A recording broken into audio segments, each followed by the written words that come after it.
Leelo Tiiselt on valmis rääkima teile oma Viimsi kooli kogemusest. Nii et kõrvad lahti ja inspireerivat ettekannet. Aitäh! Mina olen juba see aasta on 30 aasta, kui ma töötan Viimsi koolis ja nendest viimased 10 aastat olen olnud Viimsi kooli direktor.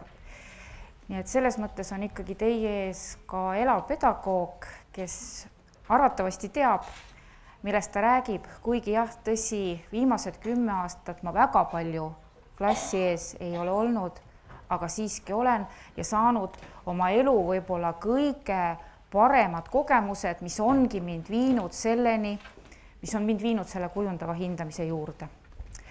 Ja võib-olla sissejuhatuseks ma räägiksingi sellest, et kuidas ma jõudsin arusaamisele, et selle hindamissüsteemiga on asjad halvad, et midagi tuleks muuta. Oli selline juhtum, et ma olen ise eesti keele õpetaja ja kui ma 3. või 4. aastat koolijuhina töötasin ja hoidsin selles mõttes madalat profiiti, et ma ei kippunud väga tunde alguses võtma, ikkagi suur kool juhtida, ühel päeval veebruarikuus tuli meie kõige kogenum eesti keele õpetaja minu juurde ja ütles väga konkreetselt ja väga selgelt, tema enam 7. klassi ette ei lähe. Ja selles klassis õppis ainult 13 last. See oli nii veenev, see avaldus, et ma tundsin, et ma sellel hetkel käituksin väga valesti, kui ma hakkaksin teda veenma, et ta ikkagi peab, kuidas ta siis niimoodi poole aasta pealt jätab ühe klassi maha. Ja ma ütlesin, et ma austan su otsust, ma võtan selle klassi ise. Ja ma võtsin selle 13 õpilasega väikese 7. klassi õpetada poole aasta pealt, peaaegu aasta lõpus. Ja esimene asi, kui ma klassi läksin, ründasid õpilased meil küsimustega. Õpeta, millal saab järel vastata seda tööd. Õpeta, millal meil kontrolltöö tuleb. Õpeta, mis hinde ma sellest sain. Õpeta, kas hindeid saab parandada. Õpeta, kas 4 või 3 saab parandada. Ja siis kuidagi mul nagu mingisugune esimene teadmine, alateadlik teadmine tuli, et see kõik ei ole õige. Kui me selles rutiinis töötame päevast päeva, võib-olla me ei märka seda. Aga kui ma olin sellest süsteemist natukene, klassi eest, natuke väljas olnud ja kui ma sinna sellises olukorras tagasi läksin, siis nagu jumalik valgus tulime üle ja ma sain aru, et see ei saa olla nagu põhieesmärk ju koolis, et õpilased ainult hinnete peale õpivad. Ja siis võttis see veel 2 aastat mul aega, enne kui ma tegin otsuse, 9. klassi, kui nad jõudsid. Tegemist oli väga raske klassiga, selles mõttes neid oli küll vähe, aga seal oli väga suured taseme erinevused ja seal oli õpiraskusega, käitumisraskusega lapsi ja seal oli ka üks kirjanik. Ja 9. klassis aasta alguses, kui ma tegin seda õpetaja töökava, mina ise võtsin vastu otsuse. Mina töötan selle klassiga nii, et nad ei saa mitte ühtegi 2, isegi jooksvates hinnetes, rääkimata siis perioodi hinnetest. Ja teadsin küll, et 9. klassi lõpus on ju lõpueksam. Ja ma ei hakka siin praegu täpsemalt rääkima sellest, et kuidas ma siis selle töö üles ehitasin. Ainuke märksõna võib-olla see, et ma rääkisin hästi palju asju õpilastega läbi. Ma rääkisin juba selle tööplaani algusest peale, juba kavandamise etapist peale rääkisin läbi. Ja kuigi mu kolleegid naersid kõrvalt, et sa arvesta sellega, et nad peavad sul lõpus tegema lõpueksami ja sina ei pane ühtegi 2. Ja ma teadsin seda ja lõppeski kõik niimoodi, et kõik õpilased sooritasid eksami positiivselt ja kõige nõrgem tulemus oli 9 punkti rohkem kui see miinimumtulemus. Järelikult see kõik õnnestus, aga siis ma ei teadnud, et see on kujundav hindamine, mida ma tegin. Põhimõtteliselt, vaistlikult oli see kujundav hindamine. Nii et üks kujundava hindamise eesmärk on juba praegu välja tulnud ilma 2-deta kool. Ja kui ma siia täna teie ette tulin, siis ma mõtlesin, et et kuidas ma saan aru, et ma olen oma eesmärgi täitnud, et kui see on nii avar teema ja nii lai teema ja ma tutvustan teile kogemust, mida me tegime terve 1 aasta, et siis kuidas ma saan teid selleni viia, et te millestki üldse aru saate. Ja siis ma mõtlesin, et ma olen oma eesmärgi täitnud, kui te lahkute siit ja hakates otsimas põhjusi, miks kujundavat hindamist ei saa Eesti koolis rakendada. Siis juba ma arvan, et ma olen oma eesmärgi täitnud. Ja veel sissejuhatavaks enne, ikkagi nagu öeldud, et magus asi, siis tuleb ikka edasi lükkama natukene. Et natukene sissejuhatavalt veel, et kuidas võib-olla kõige loogilisemalt alustada seletamist, et miks on vaja hindamises midagi muuta või miks on kõige parem lahendus siis kujundav hindamine. Ei taha edasi liikuda.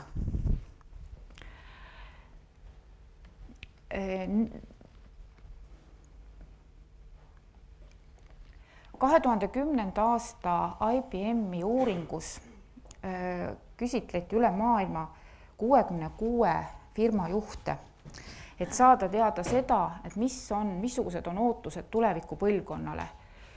Ja sellest uuringust tuli väga jõuliselt välja see, et tulevikus edukas olemiseks on kõige olulisem kompetents loovus. Praegu uus õppekava on väga suurt tähelepanu pööranud loovusele ja ühe näite selle kohta, et selle õppekaval on väga oluline koht loovusel, on põhikooli projekti eksam, mille õpilased peavad põhikooli jooksul siis 7. kuni 9. klassini sooritama.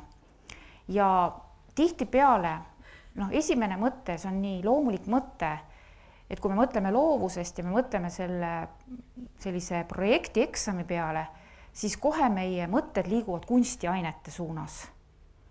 Ikkagi kas kunst, käsitöö, muusika ja nii edasi. Aga tegelikult on loovus seotud absoluutselt kõikide valdkondadega. Ja selle sama uuringu käigus just defineeritigi ära ka see, et mida kaasaja kontekstis mõeldakse loovuse all. Ma vist tegelikult vajutasin vale nupu peale enne. Ma pean edasi ikka liikuma. Esiteks leida uusi seoseid. Teiseks samast valdkonnast, mis omavahel hästi haakivad, on mõista tervikut. Muuta olemasolevat mudelit ja aidata inimestel mõttekrampidest ja stereotüüpidest välja tulla.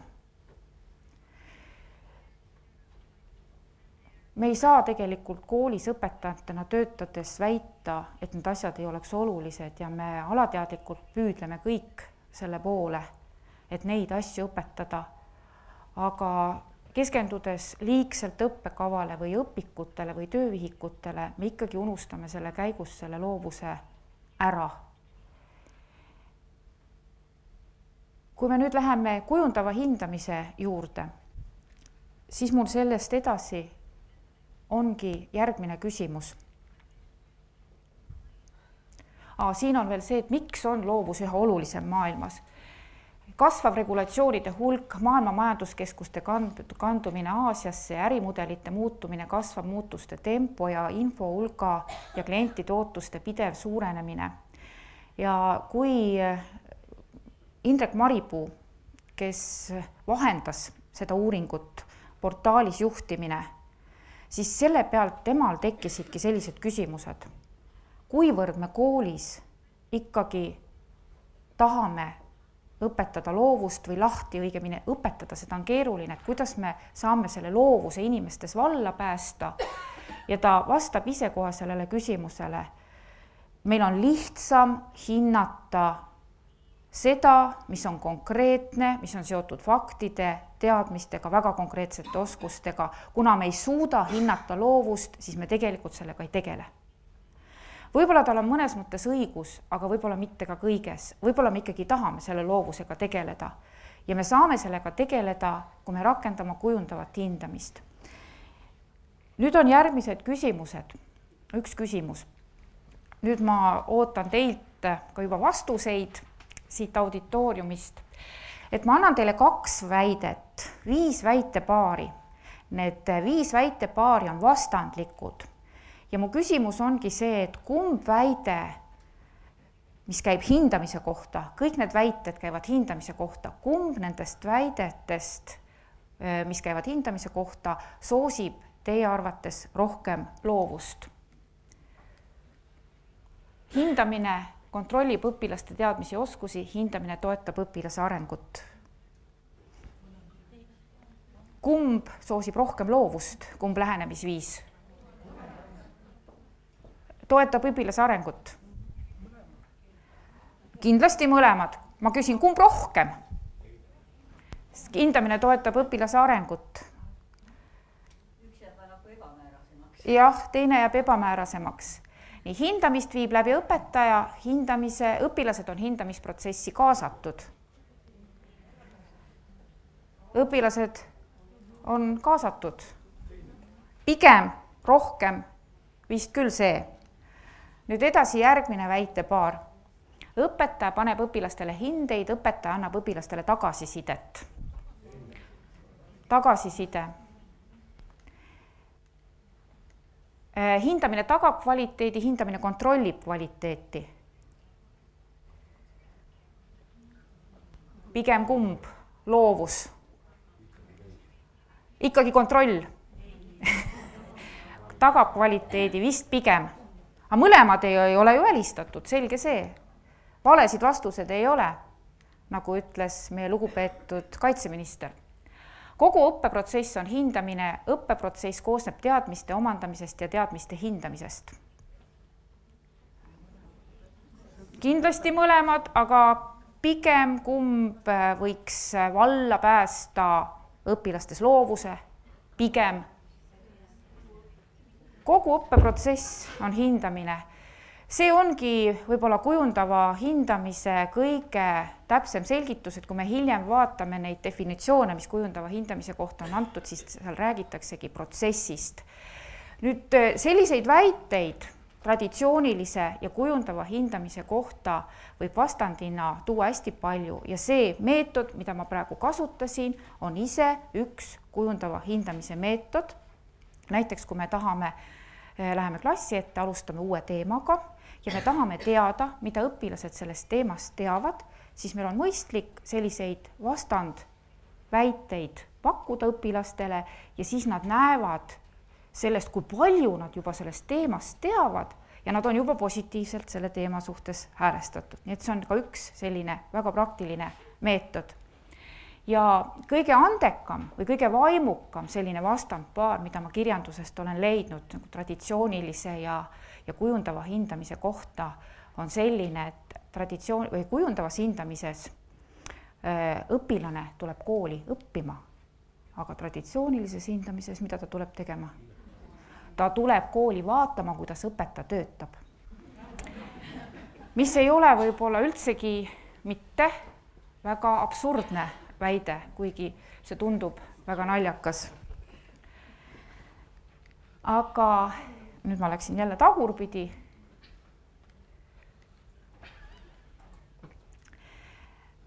Üks minu lemmikväide Piina Källiku õppivast koolist. Mina siin teie ees seistes julgen täiesti kindlalt väita, et hindamine iseenesest ei ole halb. Ja usun täpselt samamoodi nagu Piinagi, et ilma hindamiseta on võib-olla ikkagi väga raske õppetööd koolis korraldada ja kui hindamine on hästi paika pandud, siis see pigem aitab kaasa õppimisele ja teadlikkusele ja tegelikult ilma hindamiseta on seda õppeprotsessi palju keerulisem juhtida. Ja siinkohal ma kohe juhiksin tähelepanu ka paarile selle stampväitele kujundava hindamise kohta, et justkui igal pool kooliõpetajate tubades ju ikka räägitakse hindamisest, aeg-ajalt tuleb ikka hindamisest juttu, aeg-ajalt ikkagi kõiki õpetajaid häirib see, mismoodi see praegune hindamine välja näeb ja siis ikka üütakse ka selliseid lauseid, aga lõpetame üldse selle hinnete panemise ära. Et kujundav hindamine ei ole see, kus hinnete panemine lõpetatakse ära. Ja teine vastandlik selline mittetäpne väide on see, et justkui kujundav hindamine olekski ainult sõnalise hinnangu andmine. Jah, see on üks kujundava hindamise meetodeid, aga mitte ainus. Ja kujundav hindamine ei välista ei numbriliste ega täheliste hinnete panekut vastavalt nii, kuidas kooli hindamisjuhendis on see kokku lepitud. Igal juhul võib see kogu protsess lõppeda ikkagi kas numbrilise või tähelise hindega ja peakski lõppema, sellepärast et välishindamine on protsess, kus meile pannakse punkte, kus meid hinnatakse numbriliselt ja selle alusel kaalutakse ikkagi õpilaste võimeid ja selle alusel vähemalt hetkel pääseb ta edasi õppima järgmisele tasandile. Nii et neid kahte asja me välistada ei saa. Ja siin ma siis toongi teie ette mõningad definitsioonid kujundava hindamise kohta, neid on sadu, see on minu subjektiivne valik praegu siin, mida ma kirjandusest olen leidnud ja ma tahaksin võib-olla juhtida tähelepanu sellele, et mis on juhtunud 20 aastaga selle definitsiooniga, et kui alguses räägiti ka 22 aastat tagasi ka ainult tagasisidest, see on nii, nagu meie praegu Eesti hariduses veel seda käsitlema, seda kujundavat hindamist, ka pigem nagu tagasiside andmisena. Aga Margaret Brookhart, kes on praegu üks tunnustatumaid spetsialiste kujundava hindamise alal Ameerikas, sõnastab juba seda kujundavat hindamist kui protsessi, millesse on kaasatud nii õpilane kui õpetaja, see tähendab kogu õppeprotsess ongi kujundav hindamine. Ja kujundav hindamine on väga lihtne. On olemas 3 põhiküsimust, millele tuleb leida vastus ja ongi kõik korras. Esimene küsimus ja need küsimused esitab tegelikult õpilane iseendale ja teda õpetaja abistab selle juures. Kuhu ma lähen? Mis tähendabki seda, mida mina tegin tolles 9. klassis, kui ma ei teadnud, et ma teen kujundavat hindamist. Ma andsin õpilastele teada, et vaat selline materjal on meil, see tuleb omandada, hindamiseks on vaat selline protsess, vaat sellised etapid me läbime ja õpilased teadsid täpselt, kuhu nad peavad välja jõudma. See ongi see vastus sellele küsimusele, kuhu ma lähen. Ehk mida ma selle protsessi lõpus pean teadma, oskama ja suutma. Teine küsimus, loogiline, tuleks ära hinnata kas või GPS-i abil, et kus ma siis praegu olen.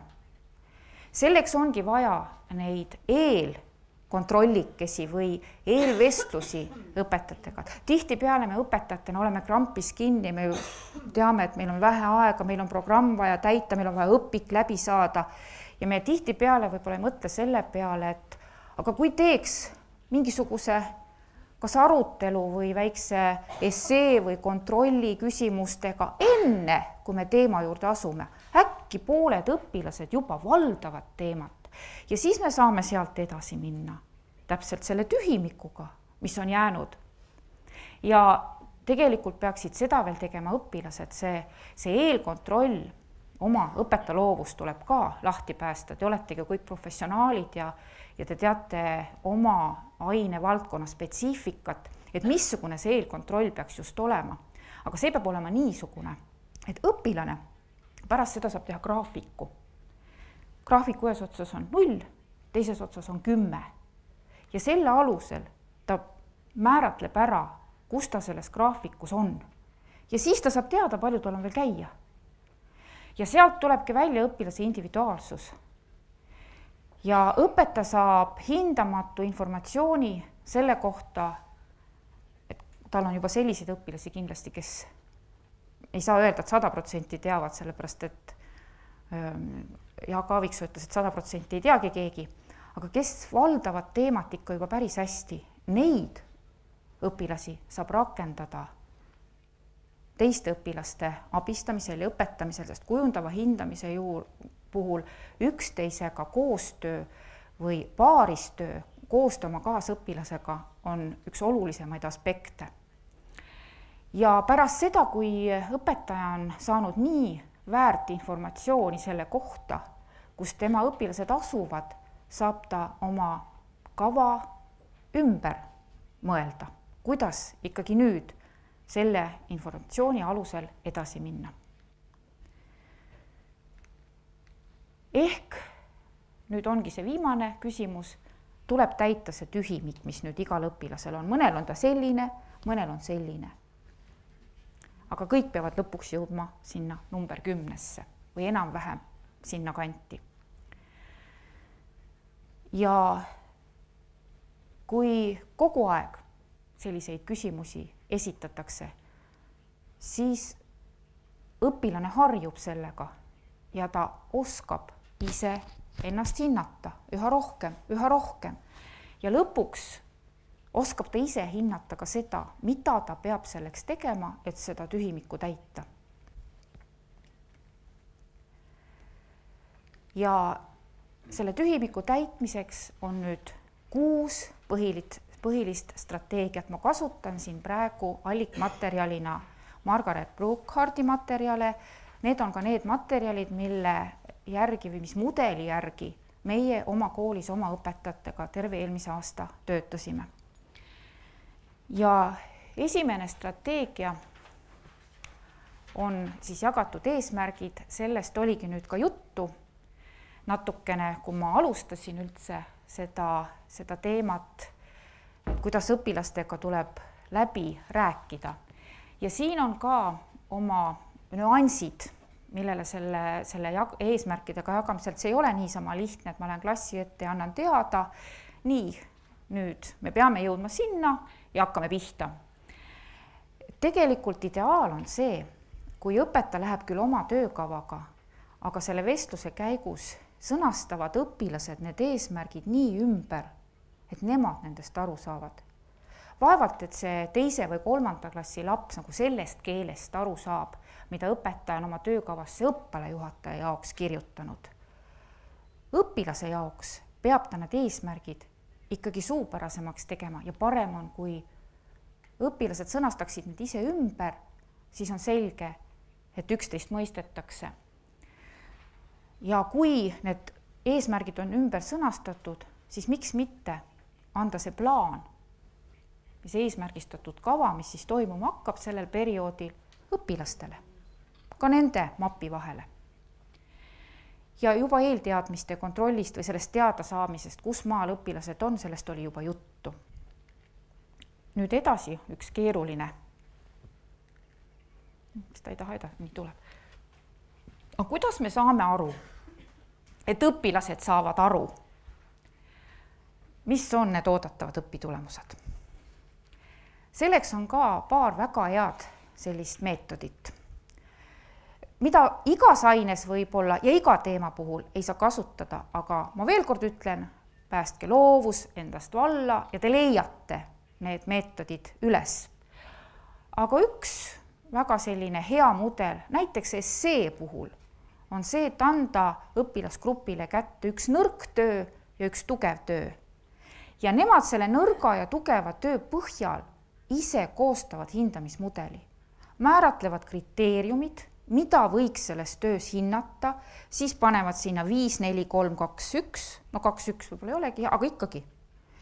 Ja siis nad kirjeldavad oma sõnadega, et kui näiteks peab kirjutama muinasjutu ja üks kriteerium on selline, et peab olema kasutatud vähemalt 3 muinasjutu tunnust, siis vaat kriteerium 5 kasutab 3 tunnust, kriteerium 4 vaidlevad natuke, jõuavad kokkuleppel, ei 4 puhul peab ka ikka 3 olema. 3 puhul, no vaat siis võib olla ainult 2 tunnust kasutatud ja nii edasi ja nii edasi. Ja õpilased vaidlevad selle ise omavahel läbi, selle tugeva ja nõrga töö puhul. Teine strateegia, õpilaste kuulamine. See ei tähenda mitte seda, et mida me teeme igapäev koolis, me kuulame õpilasi ära, me kuulame ära nende mured, me kuulame ära nende rõõmud, see ei ole päris see. Selle all on mõeldud seda, et nüüd, kui eesmärgid on püstitatud, kui kõik teavad, kuhu nad jõudma peavad, graafik on tehtud, siis tegelikult hakkavad õpilased ju tööle ja õpetaja asub kuulama, mis toimub klassiruumis. Ja õpetaja peab sekkuma sellisel juhul, kui tekivad mingisugused väärkontseptsioonid, mis hakkavad levima. Toon ühe näite, mida meie grupist, meie kooli ühest kujundava hindamise grupist üks õpetaja tõi, näiteks oli ajalootund ja see oli keskkooli ajalootund. Teemaks oli Teine maailmasõda ja ta hakkas kuulma grupitööde käigus, kuidas hakati võrdusmärki tõmbama sakslase ja fašisti vahele. Sealt ta võttis aja maha ja tegeles selle teemaga, et kuni õpilastel tekkis mõistmine, kuidas tegelikult selle rahvuste ja nende vaadete vahele kas saab piiri tõmmata või ei saa tõmmata. Ja teine, et mõistmine, kui kaugel õpilased on. Kui selles õppeprotsessis õpilased peavad jõudma oma kindla eesmärgini, siis tegelikult on olemas ju ka teatud aeg selle jaoks, millal nad sinna peavad jõudma.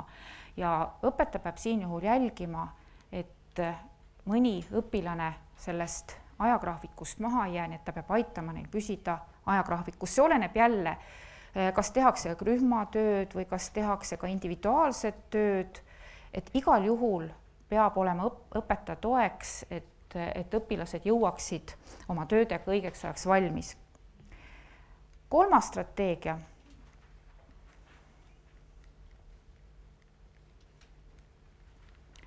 Mis on kõige keerulisem ja üks võtmekohti. Ja kui meie oma gruppidega töötasime, siis õpetajad nagu kõige emotsionaalsemalt muide, siin on praegu 3 õpetajat meie koolist, kes nendes kujundava hindamise gruppides töötasid, et te võite pärast banketilauas nendega ka rääkida. Efektiivne tagasiside. Kui me selle teemaga tegelesime, siis õpetajad hindasid väga kiiresti ümber selle, mida nad siiamaani olid nimetanud tagasisideks. Väga kiiresti sai selgeks see, et kui ma panen õpilasele 5 ja kirjutan, et oi, sa oled väga tubli, lase samamoodi edasi, ala umbes selline suur kiidukõne. See ei ole efektiivne. Või kehv töö kirjutabki, see on sul nii kehvasti tehtud, et sa pead ikka üritama paremini ja nii edasi, selline emotsionaalne. See ei ole tagasiside. Tagasisidel on oma väga kindlad reeglid. Esiteks hakkame nagu lihtsamatest peale on ajastus. Millal anda tagasisidet? Vastus on väga lihtne. Nii ruttu kui võimalik. Ka isegi selle traditsioonilise hindamise puhul, kui me teeme näiteks õpilastele kontrolltöid ja kui me anname selle kontrolltöö parandatult talle tagasi nädala pärast näiteks, et enamikes koolides on õpetajatele see nädalane piir seatud, et üle selle ei tohiks minna, see on liiga palju. Nädala aja pärast, kui tal õpilasel on 32 tundi nädalas ja võib-olla tal on selle nädala jooksul olnud veel 3 tööd, ta ei mäleta sellest sinu tööst enam mitte midagi ja ta ei süvene ka veel sellesse ja reeglina sellele kontrolltööle, mis on juba parandatud ja hinnatud, enam suurt tähelepanu ei pöörata. Nii et see ka kujundava hindamise puhul suulise tagasiside osatähtsus tõuseb tohutult.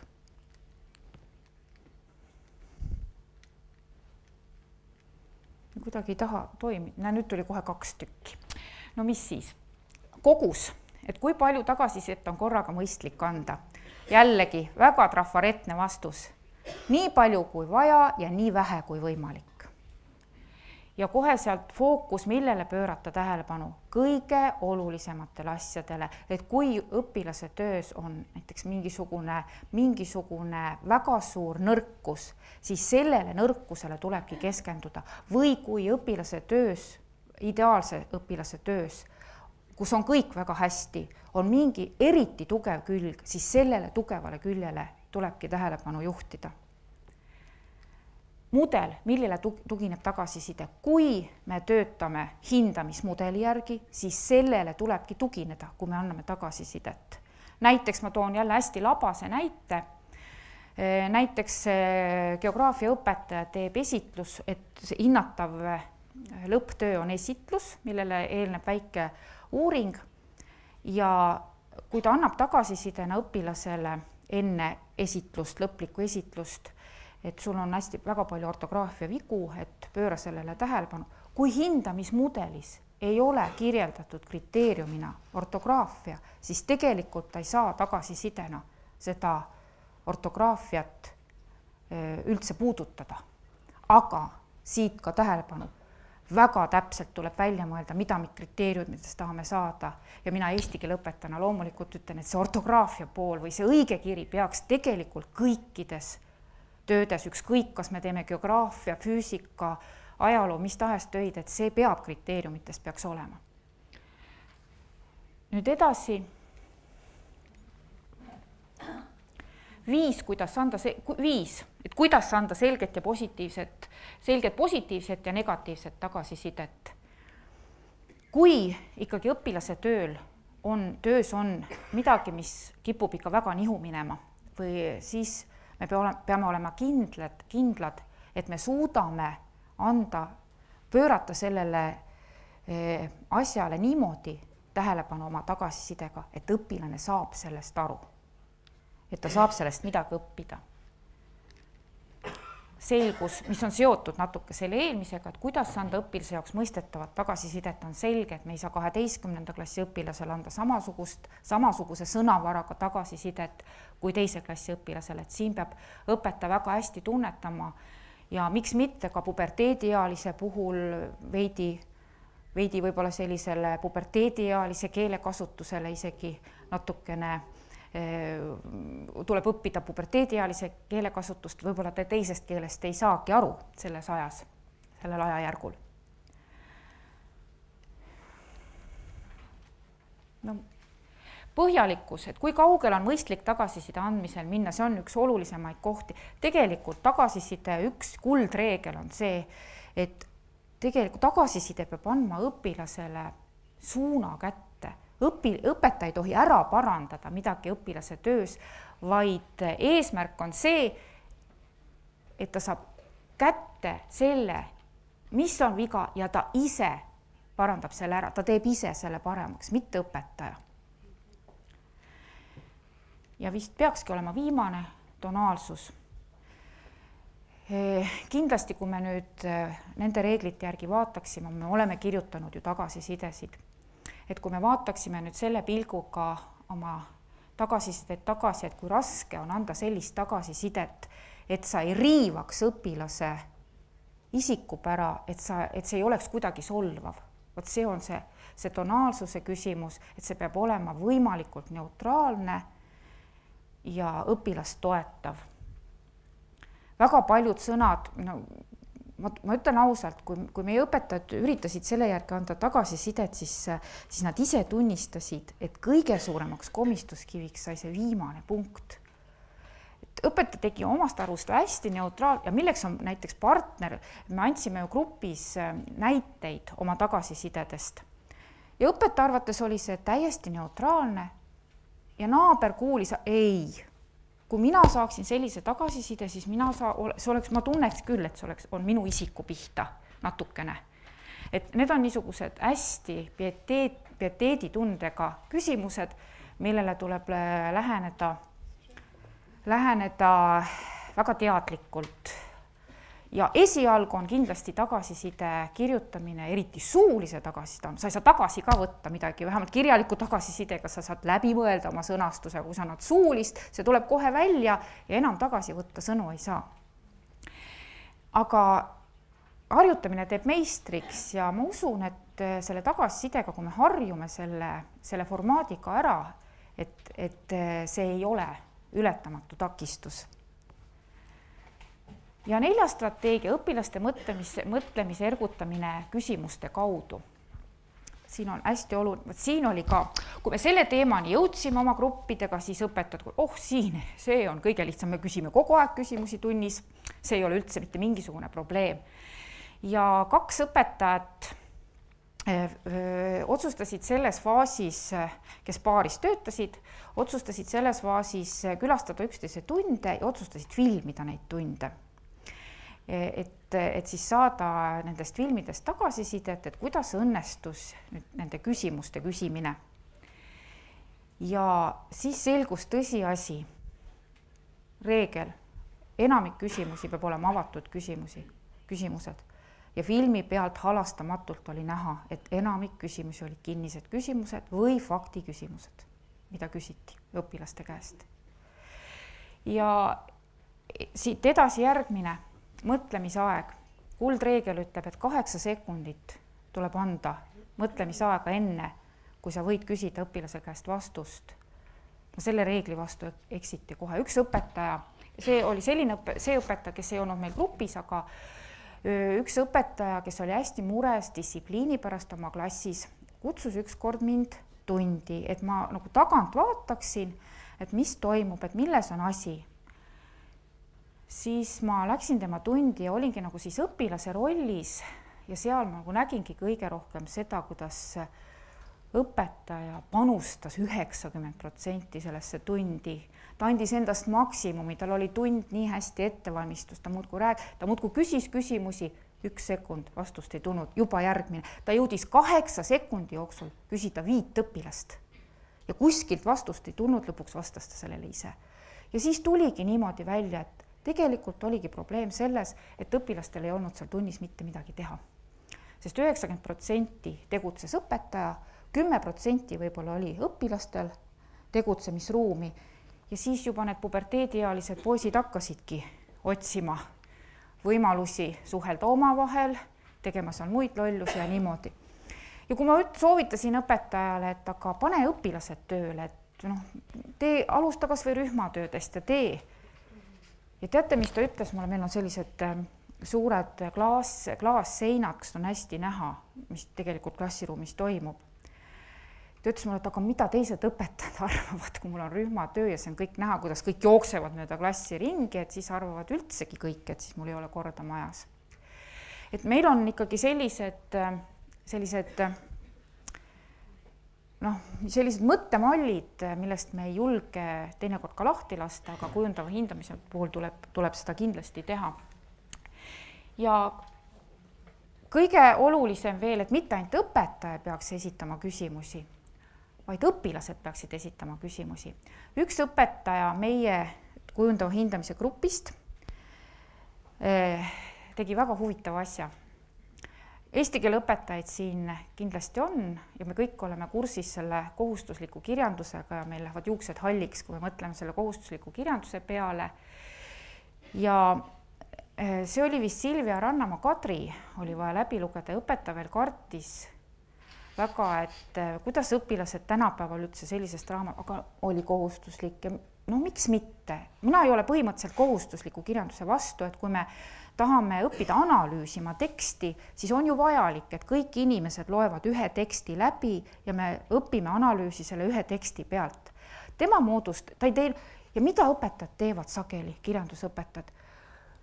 Kinnisidee on, nad peavad läbi lugema ja mina teen lugemiskontrolli. Kuidas on kõige lihtsam? Ma küsin niisuguseid faktilisi küsimusi, et ma saan aru, et ta on selle läbi lugenud ja tore, mina õpetan rahul, laps on läbi lugenud.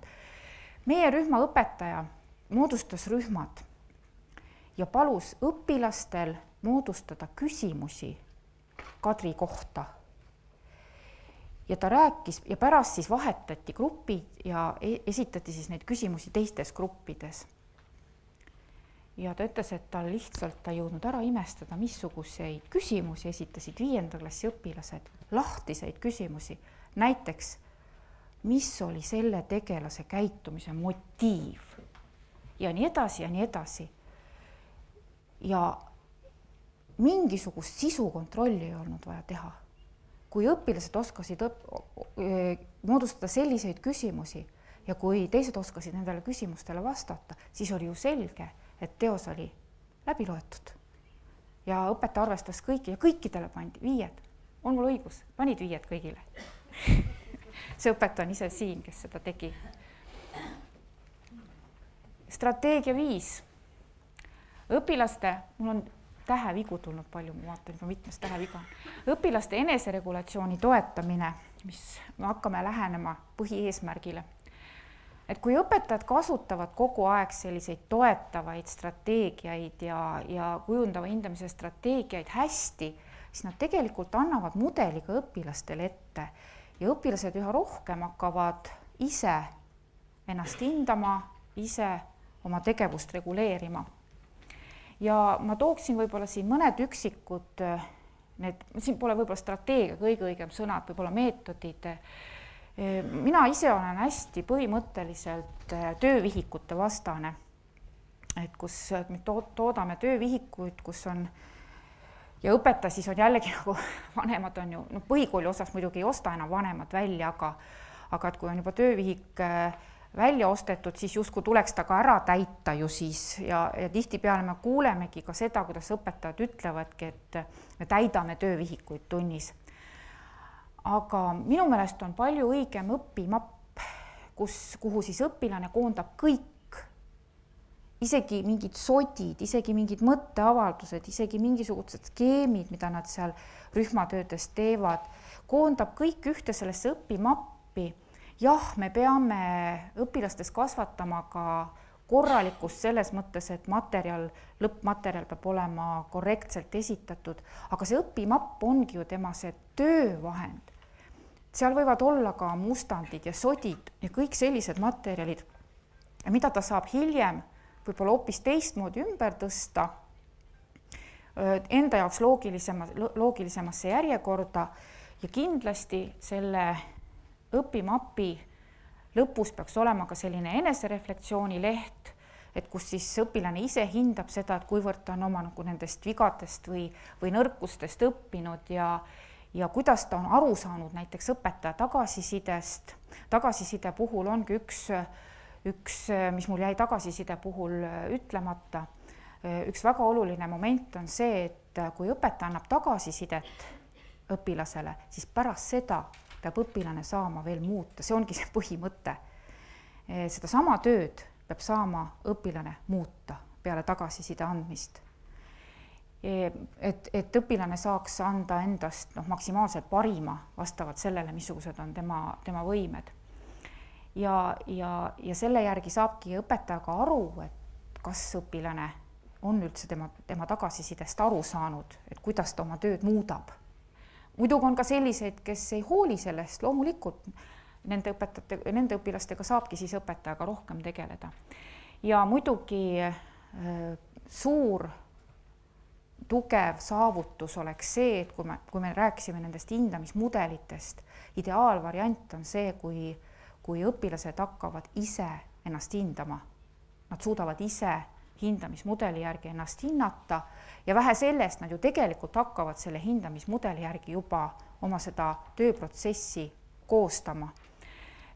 Paljud uuringud muidugi ka Ameerikas on näidanud, et see töö hindamismudeliga ei ole sugugi lihtne, et on terve rida õpilasi, kes ei oska esialgu selle hindamismudeliga mitte midagi peale hakata ja on neid, kes suudavad absoluutselt ideaalselt hästi selle järgi töötada, aga siis saabki õpetaja keskenduda juba nende õpilastele, kes ei tule selle hindamismudeliga toime ja saab neid toetada ja aidata. Ja olemegi vaikselt jõudnud viimase strateegiani, see on saadud informatsiooni kasutamine planeerimisel, mis on siis puhas õpetaja tegevus. Et see on sisuliselt nagu Demmingi ringi järgi, et me eesmärgistame, me määrame, kuidas me asja hindame, meil on tegevused ja siis me analüüsime, kuidas meil õnnestus see ja kuni ka kooli tasandil ettepanekute tegemiseni näiteks, et kas on mõistlik näiteks mingisuguses aines teha taseme või tasandusgruppe ja nii edasi ja nii edasi. Et sealt mitte see ei ole ainult õpetaja enda töö jaoks järelduste tegemine, vaid ka kooli tasandil muudatuste ettevõtmine. Ja mis kasu saab sellest õpilane? See on ideaalvariant. Õpitulemused peaksid ju paranema, kui ta panustab rohkem. Mis kindlasti, ta õpib tegelikult reaalselt õppima, iseenda jaoks õpima. ja kasvab enesekontroll ja koos sellega enesemotivatsioon ehk kujundava hindamise põhieesmärk, õpilane võtab vastutuse oma õppimise eest.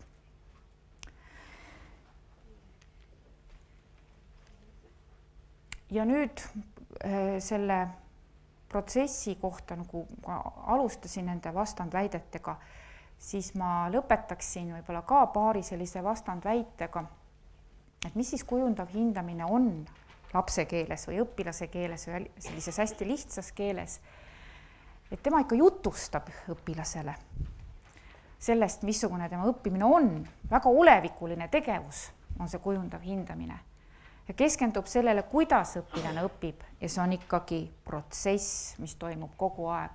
Ja traditsiooniline annab õpilasele teada pärast, missugune tema õppimine oli, keskendub sellele, mida õpilane õpib ja on produkt. Et see on võib-olla sellises lihtsas keeles vastandite teel võib-olla arusaam erinevusest kujundava ja traditsioonilise hindamise vahel.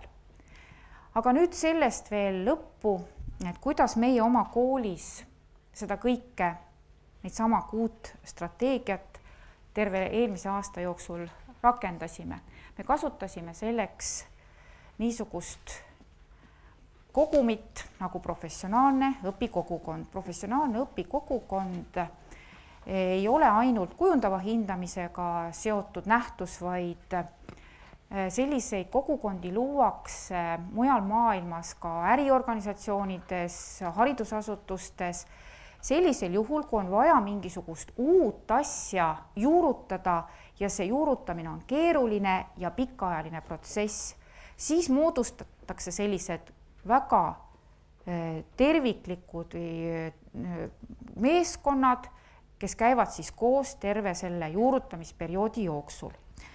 Ja selles meeskonnas peab olema 4 või 6 inimest. Paarisarv inimesi peab olema 4 sellepärast, et 2 paari vähemalt peaks tekkima, et tekiks arutelu nende sessioonide ajal ja üle 6 on lihtsalt liiga suur, et inimesed ei saa kõik enam siis rääkida, kui on rohkem rahvast koos.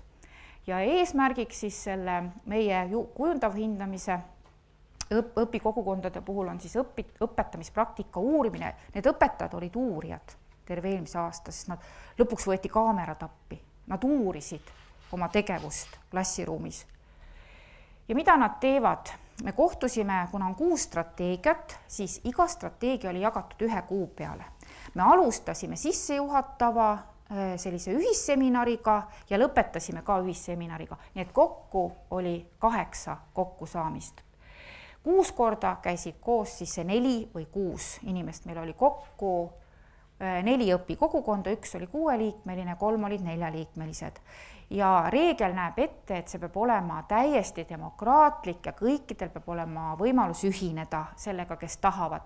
Selleks tuli avalik teade või avalik kutse. Õppenõukogu kaudu me andsime selle kutse, et kes tahaksid ühineda kujundavat hindamist juurutava õpikogukonnaga. Meil on 110 õpetajat, kutsele reageeris mitu? 4. Aga see on, kui ütleme, et eestlastele iseloomulik, et nad ei kipu igale poole pea eest tormama, et kui me pärast, meil oli 4 inimest, kes ilmselt tahtsid sellega tegeleda ja võtta selle oma südameasjaks, siis me hakkasime lihtsalt inimeste poole pöörduma. Kas sa ei tahaks? Ja siis ütles ära ainult 2 inimest.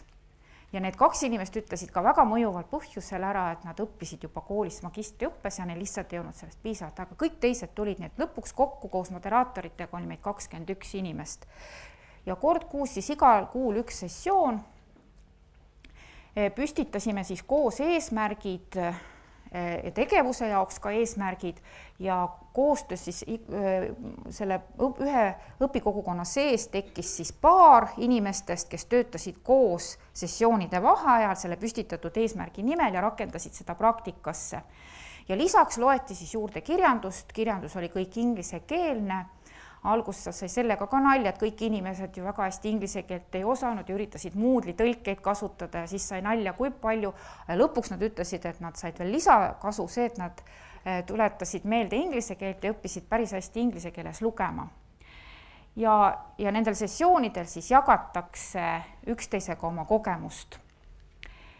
Ja kui kaua siis sellest on juba juttu olnud, terve 1 aasta võttis siis see aega, me alustasime esimese sessiooniga novembris ja lõpetasime juunis. Ja miks just õpikogukonnas? Just sellepärast, et kokku saavad väga erineva eriala inimesed, erineva kogemusega inimesed, erineva staažiga inimesed, neil on üksteisele väga palju jagada. Ja siin meil oli isegi ka alguses üks grupp moodustus ainult klassiõpetajatest, teised grupid olid segagrupid ja paar klassiõpetajat sattus segagruppidesse ja alguses olid isegi need klassiõpetajad, kes olid segagruppides natuke õnnetud, et miks ma ei saanud oma klassiõpetajatega kokku, mis mul on kehalise kasvatuse õpetajaga koos jagada.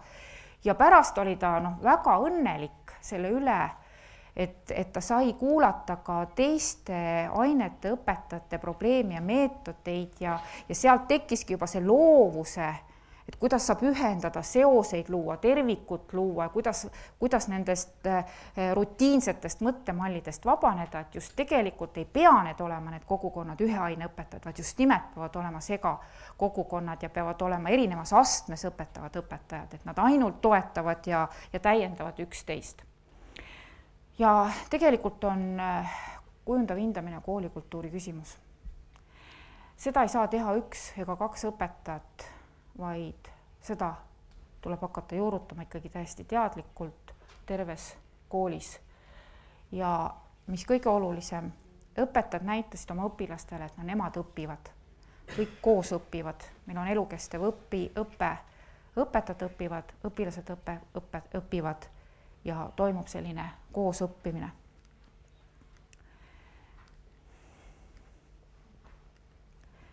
Mul aeg hakkab nüüd otsa saama, aga võib-olla hästi lühidalt veel siia lõppu, et me leppisime kokku ka õpikogukonnadest teatud reeglites. Et jagamise eetika oli see, et ainult hea kogemus ei ole jagamiseks. Ka halb kogemus on jagamiseks ja õpetajad väga innukalt jagasid seda, et ühes klassis see asi töötas, teises klassis ei töötanud. Hindamismudeliga oli üks õpetaja ütles, et mu õpilased, nad ei olegi nõus enam esseesid kirjutama ilma mudelita, sest nad said niivõrd head hinded ja ütleb, et see ei olegi võimalik, minu õpilased saavadki kõik 5, kui nad kasutavad hindamismudelit. Teine õpetaja ütles, et aga temal ei läinud nii hästi selle hindamismudeliga. Ühesõnaga siit tekivadki siis ka need küsimused, miks ei läinud hästi, et kuidas sa tegid, kuidas sina tegid. Siis küsimise eetika, et ma võin alati küsida, ma võin ka rumalaid küsimusi küsida, ma võin alati abi paluda ja ma pean seda saama. Siis partneri klassiruumis olemise eetika. Ma pean alati olema valmis oma partnerit oma klassiruumi lubama ja ma pean olema valmis kutsuma oma partnerit oma klassiruumi. Ja õppimise eetika, et me sageli, kui me ka koolitustel käime või tuleme tagasi, ma juba teadsin seda, ma ei kuulnud mitte midagi uut. No aga kas sa proovinud oled? Sa võid ju kuulda ja öelda, et sa ei kuulnud uut, aga küsimus on ju selles, kuidas ma seda uut rakendan, mida ma kuulen. Et me leppisime sellest kokku, et sest siin kujundavas hindamises ei ole midagi uut. See on lihtsalt mõttemallide muutmine. Ei meetodeid ega strateegiaid, neid ei ole ju uued, me kõik teame neid. Aga küsimus on selles terves mõtlemisviisis. Ja me leppisime selles kokku, et me selliseid lauseid ei kasuta. Ja nüüd ongi jäänud, mis võiksid olla potentsiaalsed komistuskivid kujundava hindamise juurutamisel ja õpikogukonna tegevuses. Ma paar sellist komistuskivi toongi kohe välja. Mida õpetajad välja tõid, oligi see, et see on väga aeganõudev. Aga kõik asi, mida me veel ei oska, on aeganõudev. Aga mina juba näen, ma olen hästi palju lugenud selle kohta ja kuna ma olen ka katsetanud, ütleme ebateadlikult neid meetodeid, siis ma tean, et kui ma nagu teadlikult selle nimel töötasin, siis mis mul jäi ära? Meeletu tööde parandamine jäi ära. Et see kõik toimus teisiti. Me keskendusime ühele konkreetsele lõpp-produktile. Ja teine komistuskivi. Õpetajal, eriti Eesti õpetajal ei ole usku endasse. Ma ei tea, kas ta on ise selle ära võtnud või on keegi teine selle talt ära võtnud. Nad ei usu alguses, et nad sellega toime tulevad. Ja kolmas komistuskivi, mina võin ju üksi pingutada, aga mis sellest, kui teised kaasa ei tule. Ja tõesti, sealt pealt ma ütlengi, et see on koolikultuuri küsimus. Tõesti, üksi pingutamisest ei ole mitte midagi kasu, sest õpilasel tekib ainult segadus, miks üks õpetaja ainult peab mulle loengut ja teeb pärast kontrolltöö, paneb hinde, istu kohale 2 või tubli 5 ja teine õpetaja kogu aeg juhendab mind, toimub üks suur protsess, mille lõpus pannakse siis hinne.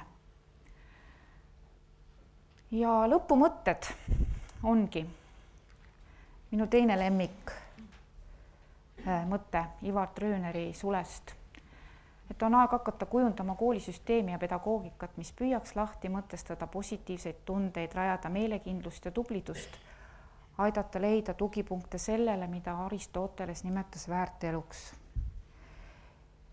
Ja minu arvates me oleme revolutsioonilise situatsiooni lävel, kus õpilased enam ei taha ja õpetajad enam ei saa samamoodi edasi töötada, et me peame midagi muutma.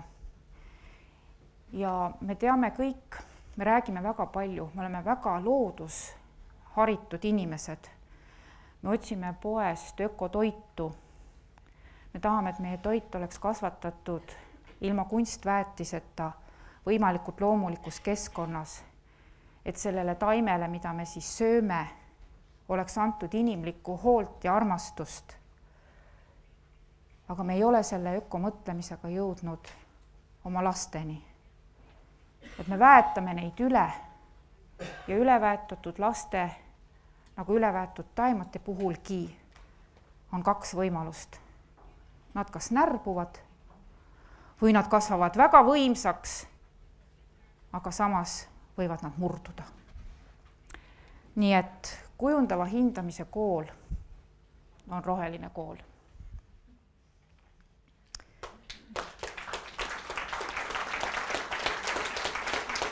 Suur tänu, Leelo. Nüüd on küsimuste voor. Küsimuste voor tuleb teha meil väga kiiresti. Esimene küsimus esitan mina. Mina kui lapsevanem tahaks küsida, milline nägi välja kogemus Viimsi koolis lapsevanemate poolt? Kuidas nemad asjasse suhtusid? Siin kohe pöördungi meie õpetajate poole. Ega vist lapsevanemad praegu väga eriti midagi aru ei saanudki.